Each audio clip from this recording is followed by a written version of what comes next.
C'est via l'AFP que Françoise Nyssen s'est exprimée sur l'ouverture de l'enquête. Je ne doute pas qu'Actes Sud aura à cœur de faire toute la lumière dans le cadre de cette enquête.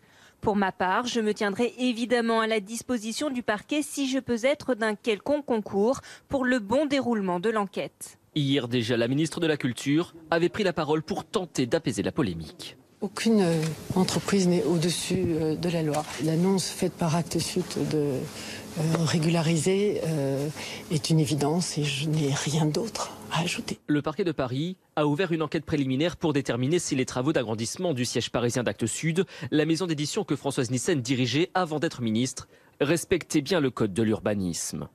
Édouard Philippe a appelé hier la ministre de la Culture. Selon nos informations, le Premier ministre lui a témoigné sa confiance. Mais pour le reste, Matignon rappelle une règle qui s'applique à tous les membres du gouvernement. Une enquête préliminaire, ce n'est pas une mise en examen, mais la justice doit faire son travail sereinement, précise-t-il.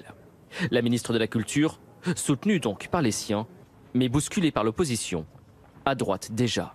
On est très loin de la moralisation de la vie politique promise par Emmanuel Macron durant sa campagne et on est surtout très loin de la République irréprochable. Même discours à la gauche de la gauche. C'est à Emmanuel Macron, à Édouard Philippe de décider si, dans leur gouvernement, ils acceptent qu'une personne qui, a priori, et qui l'a reconnu elle-même, ne respecte pas les règles de sauvegarde du patrimoine, soit chargée de la sauvegarde du patrimoine. Françoise Nyssen, fragilisée donc un peu plus, 2 mois après avoir été épinglée une première fois, là encore par le Canard enchaîné, pour l'agrandissement du siège d'Actes Sud à Arles cette fois-ci.